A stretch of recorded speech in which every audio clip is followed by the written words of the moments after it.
When a woman's body becomes less responsive after menopause, when sex becomes more complicated, more painful, or more distant than it used to be, most men draw the wrong conclusion.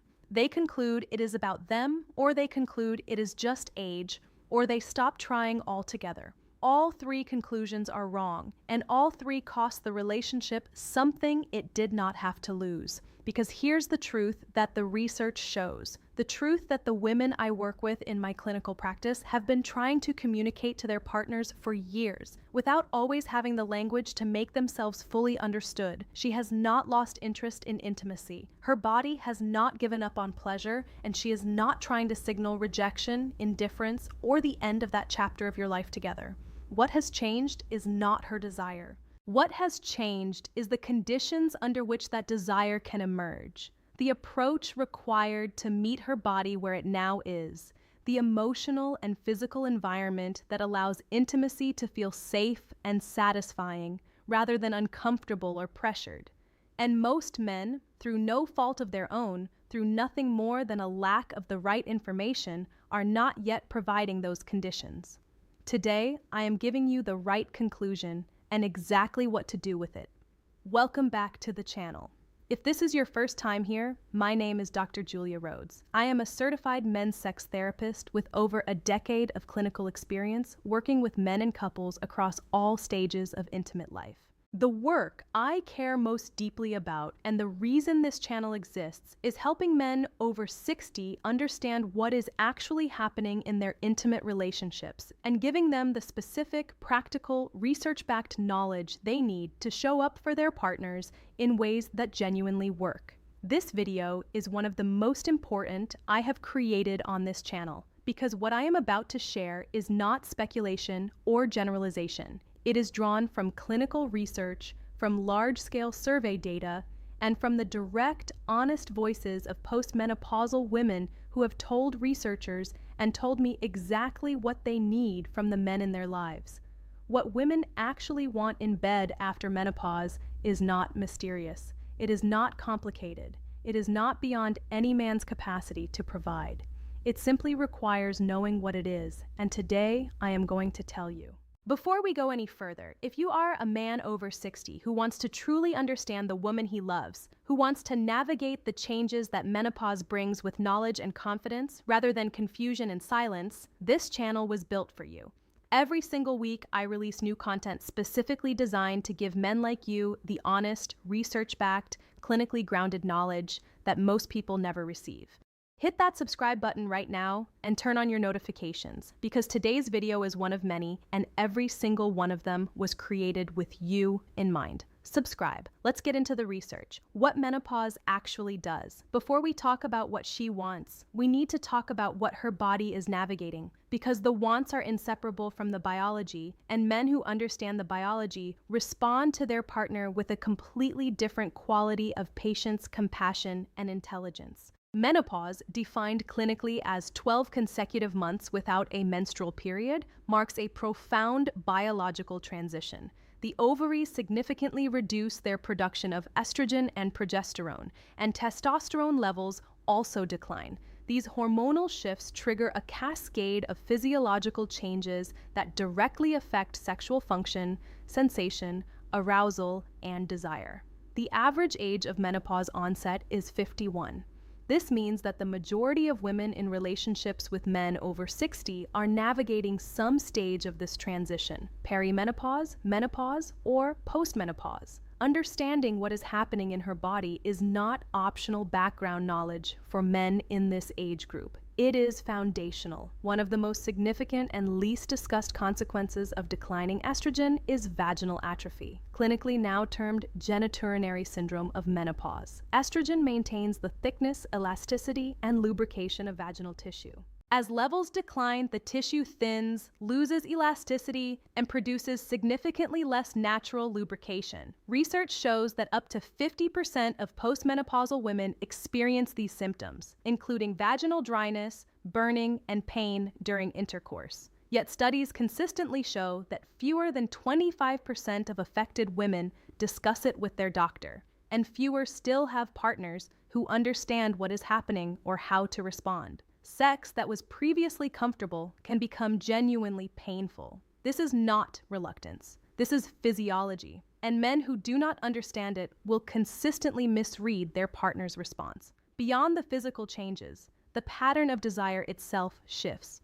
Research by Dr. Rosemary Basson established that female desire, particularly in long-term relationships and particularly after menopause, operates primarily through a responsive model rather than a spontaneous one. Spontaneous desire, the unprompted experience of wanting sex, becomes less common. Responsive desire, desire that emerges in response to stimulation, emotional connection, and the right context, remains fully intact. Men who wait for their partner to initiate or demonstrate spontaneous desire will wait increasingly long. Men who understand responsive desire and create the conditions for it to emerge will find their partner's sexuality very much alive.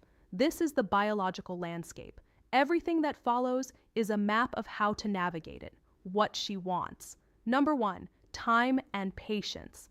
The first and most universally expressed thing that research shows postmenopausal women want from sexual intimacy is more time, not more frequency. More time within each intimate encounter, more patience, more willingness to let the experience unfold on her timeline, rather than the timeline that felt natural in earlier years. Here is why this matters biologically. After menopause, the reduced estrogen environment means that arousal, the physiological process of genital engorgement, lubrication, and sensitivity, takes longer to develop than it did before. The vascular response is slower. Natural lubrication, if it occurs at all, arrives more gradually.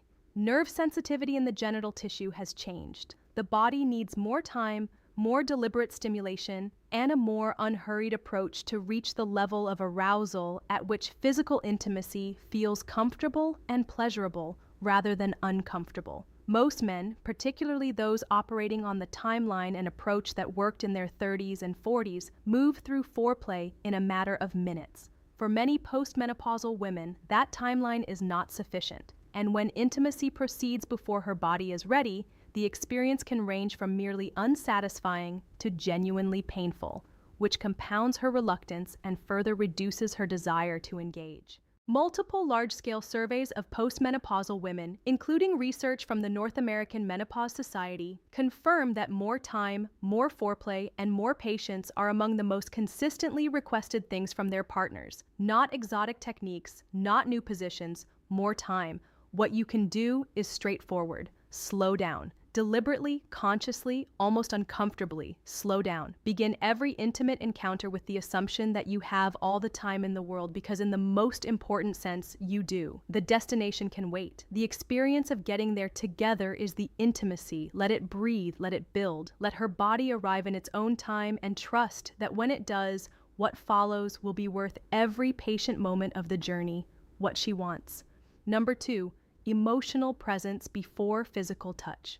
The second thing that research shows postmenopausal women want is something that goes beyond physical technique entirely, and that most men significantly underestimate in its impact on her intimate experience. Emotional presence before any physical touch begins. A landmark study published in Menopause, the Journal of the North American Menopause Society, found that emotional intimacy was the single most cited factor in sexual satisfaction among postmenopausal women, ranking above physical technique, frequency, and even the absence of physical symptoms. Read that again. Above physical technique, above frequency, above pain-free sex, emotional intimacy. What this tells us, and what the research in postmenopausal female sexuality confirms consistently, is that for women at this stage of life, the emotional context of an intimate encounter is not a warm-up. It is not a preliminary to the real thing.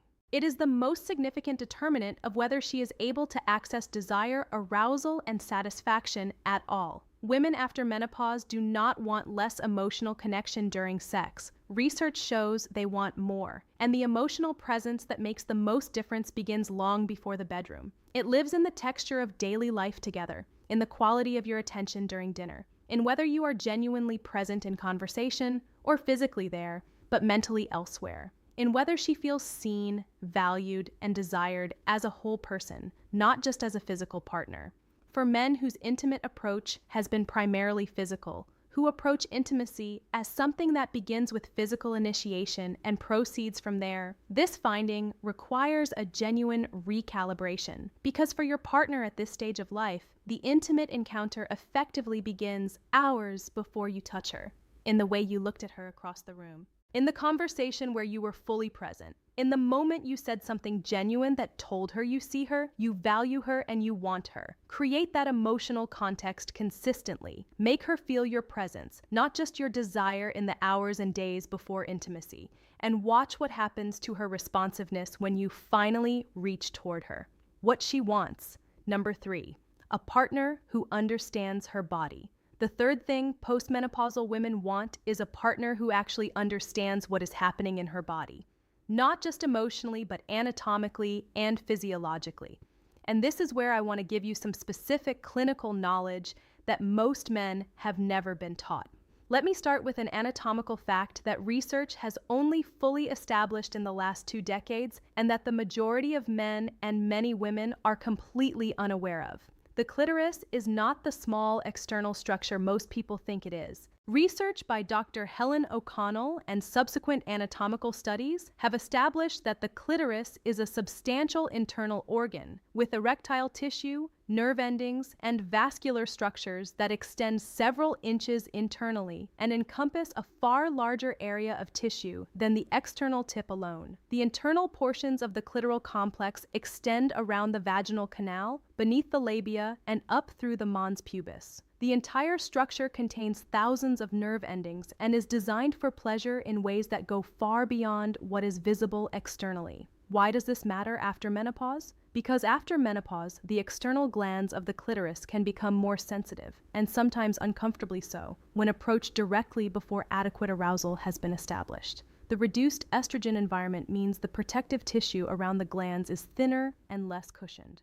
Direct, immediate stimulation that was pleasurable before menopause may now feel too intense or even painful before arousal is sufficient. What this means practically is that indirect stimulation becomes increasingly important. Stimulation through the mons pubis, the soft tissue above the pubic bone, through the labia, through gentle pressure that engages the internal clitoral structures, rather than direct contact with the external glands. Additionally, the research on orgasm after menopause is worth understanding clearly. Orgasms may take longer to achieve, may feel different in quality or intensity, and may require more sustained and specific clitoral stimulation than before. However, research also shows that women who maintain regular sexual activity, who have informed and attentive partners, and who receive adequate stimulation report orgasmic frequency and satisfaction that is not significantly lower than premenopausal levels.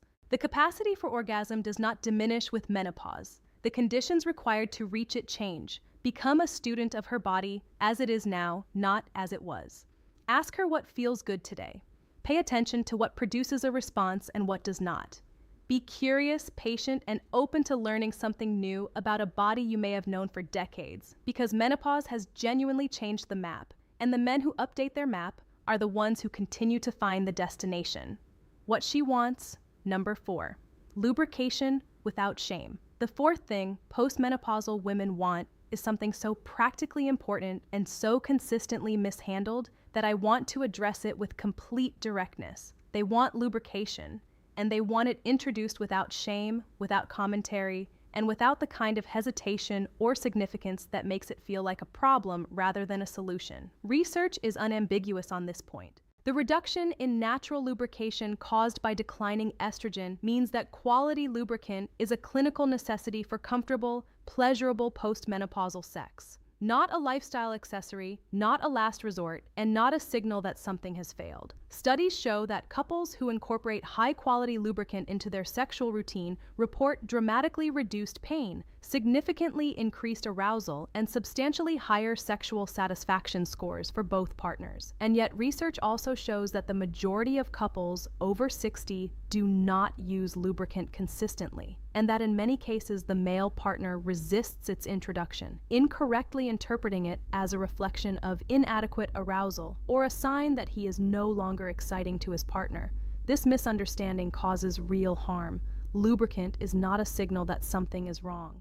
It is a physiological accommodation to a biological reality, one that makes sex more comfortable, more pleasurable, and more satisfying for both partners. It is as unremarkable and as clinically appropriate as putting on glasses to read. Her eyes changed. Her vaginal tissue changed. Both deserve practical support without judgment or significance. Your role here is simple and important. Keep high-quality water-based or silicone-based lubricant available as a completely normal and expected part of your intimate routine. Introduce it naturally, without ceremony, without making it an event that requires acknowledgement or explanation. Just use it. Beyond lubricant, it is worth knowing that there are medical options, specifically low-dose topical estrogen available as a cream, suppository, or ring that can significantly restore vaginal tissue health and natural lubrication over time. If she has not already discussed this with her doctor, it is worth encouraging that conversation. Lubrication is not the absence of arousal. It is the presence of care. Provide it without hesitation. What she wants? Number 5, stimulation that doesn't center penetration. The fifth thing research shows postmenopausal women want is a shift in the definition and structure of sex itself. Specifically, they want intimacy that does not automatically center penetrative intercourse as the primary event, the goal, or the measure of whether the encounter was successful. Here is the clinical reality. Dyspareunia, pain during sexual intercourse, affects between 17 and 45% of postmenopausal women, according to research published in the Journal of Sexual Medicine. It is caused primarily by the vaginal tissue changes driven by estrogen decline.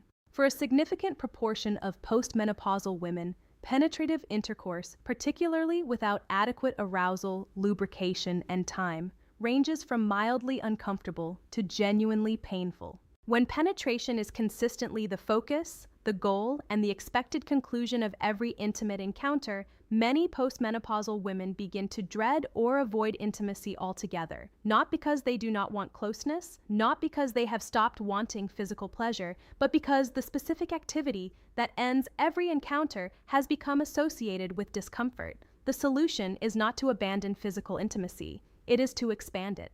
Large-scale surveys of postmenopausal women converge on a consistent finding. They want more varied stimulation, more focus on touch, kissing, oral intimacy, and manual stimulation. More acknowledgement that pleasure for both partners does not require and is not measured by penetration. More encounters defined by mutual pleasure and connection, rather than by a specific anatomical outcome. What the research is describing is not a diminishment of sexuality. It is an expansion of it. A broadening of the definition of sex to encompass the full range of physical intimacy available to two people who know each other well, who are willing to be attentive and creative, and who measure success by shared pleasure, rather than performance metrics. Men who make this shift, who genuinely release penetration as the definition of sex and embrace the full landscape of physical intimacy, often discover that the quality of their intimate life improves dramatically, because the pressure is gone, the anxiety is gone.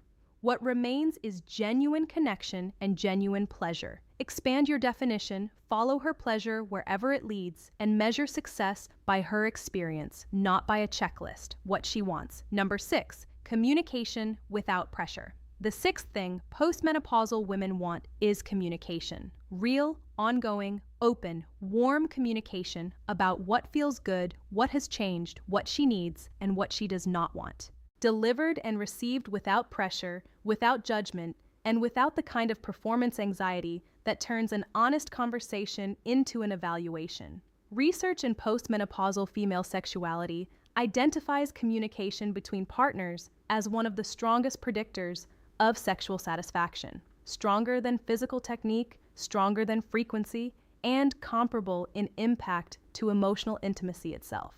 And yet most couples over 60 have settled into a silence around intimacy that feels normal but is deeply costly. They assume they know what the other person wants. They assume the conversation would be awkward. They assume it is too late to start having it now. None of those assumptions are true. Here is what communication after menopause actually looks like in practice.